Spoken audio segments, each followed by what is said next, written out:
Hi, I'm Shana from Sage Country Herbs, and I am here at Mount Pisgah Arboretum with Mountain Rose Herbs, and we're going to go and enjoy some of our plant friends of the Pacific Northwest. Come along. So I'm very excited to introduce this plant right here. And the reason is because it actually checks a bunch of boxes for me.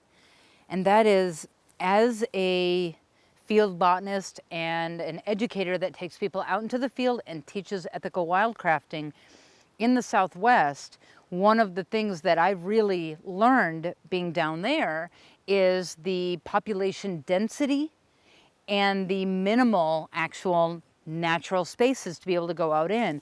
And so in teaching people how to identify plants in nature, some of the really important aspects that I've come to are the best things to teach people about harvesting are going to be our invasive species, because people tend to be really attracted to the sacred.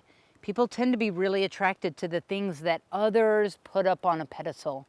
But the problem is, if everybody falls in love with the sacred, there's always a finite amount.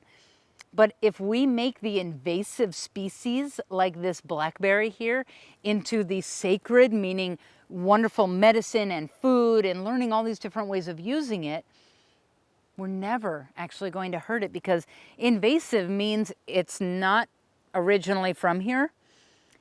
It's generally outcompeting the native plants that are part of this ecosystem. And if it's invasive here, it's usually invasive in a wide area. So there is so much blackberry along the West Coast to recognize that it's wonderful food in delicious berries, but also all of these leaves are wonderful medicine, and we can absolutely use these leaves medicinally. And by doing that, we're actually helping the ecosystem by using the plants that are invasive in that area, which is going to help to take some of the pressure off of the native species that are competing with these invasives. So this is actually one of my favorite medicines to use because it's so invasive. So let's start with what is a common look-alike. Unfortunately, to the untrained eye, a common look-alike of blackberry is poison oak, but it's really easy to tell it apart. Number one, it has spines. Poison oak, thankfully, does not. Number two, while this one does have, I've got some 5 leaflets. Over here, we've got 3 leaflets. So, and that actually goes the same for poison oak. Most of the time with poison oak, you see leaflets of 3, but sometimes you can see leaflets of 5. Same thing goes for this blackberry. Sometimes you'll see leaflets of 3, but other times there's leaflets of 5. But what is different is that poison oak primarily has scalloped edges, while blackberry primarily has toothed edges, where the edges, or what are called margins, actually come out to a tooth. So that's a really good one to be aware of. The stems are another key giveaway, and that is that poison oak is a woody vine that tends to climb up things, and even if it's not climbing up things, the vine itself tends to be woody, at least at base. Whereas these are not woody vines. These, they don't tend to have any like bark on them, but they do tend to have ridges on their vines. They are still vines, but they don't tend to be as woody. And they are, of course, covered in spines. So that's a really good way of being able to tell them apart. You're looking at the leaflets, you're looking at the fact that there's spines, and you're looking at whether it is vining. And most of the time, the poison oak is going to be climbing up something with its vines, whereas blackberries tend to like to make thickets like this is. Okay, so what can we do with blackberry? Well, of course, we can eat them. The real key to blackberry is the tannins. Tannins are very, very common in nature. So before we get to the tannins, I like to do the introductions. And that is that this plant is part of the rose family. It's the Rosaceae family. And its genus, or its Latin or scientific name, is rubus.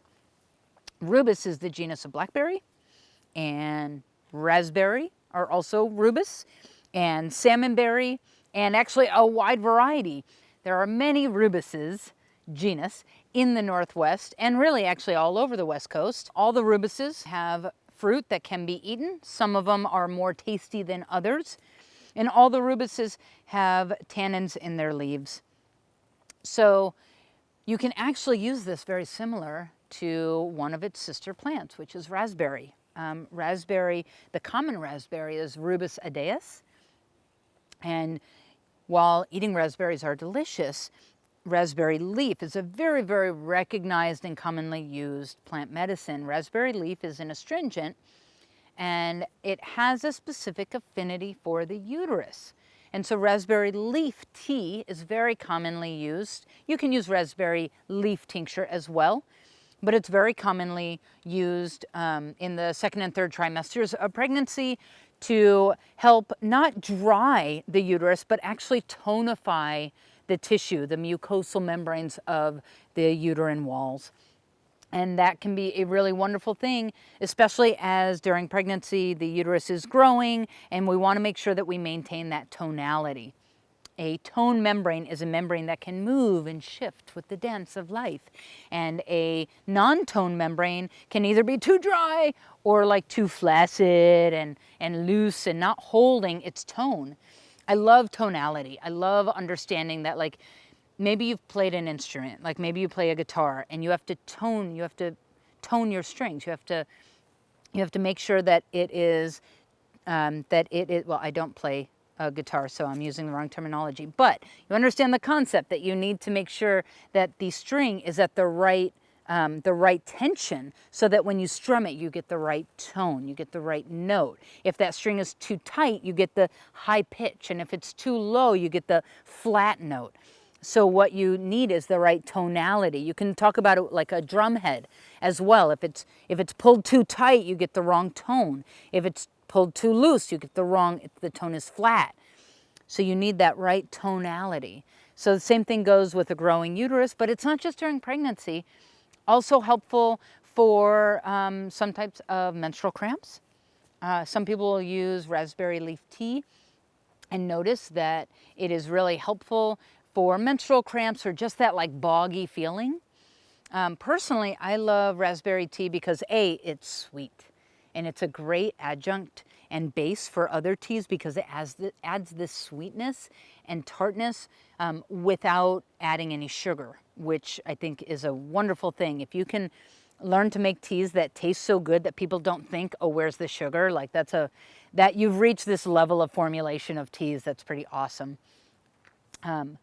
So you can use blackberry leaf in the exact same way that you use raspberry because they're actually very, very closely related.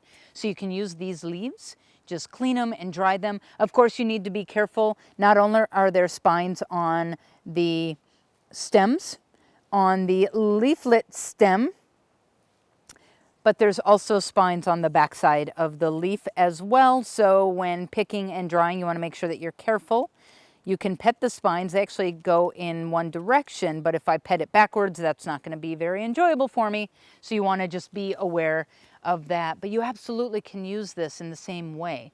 Another way I might use the tea, bleeding gums. Astringents are fantastic for bleeding gums because bleeding gums are generally from flaccid tissue that is getting swollen, and so it's holding blood, and then you go and maybe you floss and your gums start to bleed.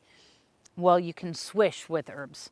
I adore swishing with herbs. I make my own mouthwash. It works incredibly well, but I do warn you, if you make your own mouthwash, if you're going to swish with herbs, the issue is that part of the color comes out. And just like when you drink coffee or tea and you can stain your teeth, you swish with herbs when you brush your teeth, and you can do the same thing. So all you do, you swish before you brush your teeth, and then you're just brushing off any stain that it might leave, but you're having that really nice tonifying effect on the gums, which is a wonderful thing. Other things that you can use blackberry leaves for, really anything that you would use an astringent for. So that could be a sore throat. That could be something like heartburn. Technically you could use it on a sunburn. Now, the problem, of course, with the sunburn is that if you make like a spit poultice and you take a leaf and you chew it up, you're going to slice your tongue on those spines. So probably not so great for that, but take them home and make tea out of them, and then you can blot that tea on a sunburn, and it actually works really, really well. Astringents, well, they draw, and shrink swollen tissue. And in the process of doing that, they actually constrict the capillary at the tissue that they touch. So you get a cut on your arm. The astringent goes in and the tannins actually constrict the capillaries where the blood is coming from. That is what's making that little cut bleed. And so then they can help with, small bits of bleeding and help to stop an open wound from open bleeding. And that is very helpful. You can use them on a bug bite, a bee sting, a mosquito bite, those types of things. Lots of just general wonderful first aid stuff that you can do with things like blackberry leaves, and it's invasive. So you're not going to hurt the plant, and you can easily selectively take leaves from areas that don't have fruit because you want that fruit because it is quite delicious. Now historically blackberry is actually used for diarrhea because some of the tannins in the root a lot of tannic acid is deactivated in the stomach. So the tannins in the root of blackberry have historically been used in the 17 and 1800s. They have historically been used for diarrhea. Diarrhea is really problematic if it is unchecked. It's dehydration. It's too much fluid leaving your body, and that messes with your blood pressure and all kinds of other things. So you want to make sure that if somebody is having diarrhea, that you're helping to reduce that. Now, there's a lot of reasons why someone might have diarrhea, and that's an important thing to understand why someone might have it. But historically, one of the things that people would do would be to actually make a tea of the root of blackberry. Be very careful when digging it up because it is covered in defensive spines. But the root of blackberry will actually help to tonify the walls of the colon that are not sucking that excess moisture back out, because that's actually part of the colon's job. Before you have a bowel movement, the walls of the descending colon actually suck excess water out of the bowel movement so that you can have a healthy bowel movement and you're not having diarrhea. So blackberry root actually helps to tonify the tissues of the colon, which is a wonderful thing. Tonification is a wonderful thing and helps with our body's ability to defend itself, helps with our body's ability to heal. And then if we can actually be using invasive species, then we're also helping our local ecosystems also to heal as well. I love win-win-win relationships, so yay. Thank you so much for joining us for a plant walk at Mount Pisgah, and I hope you come back and see more plant walks, and maybe I'll see you out in the field.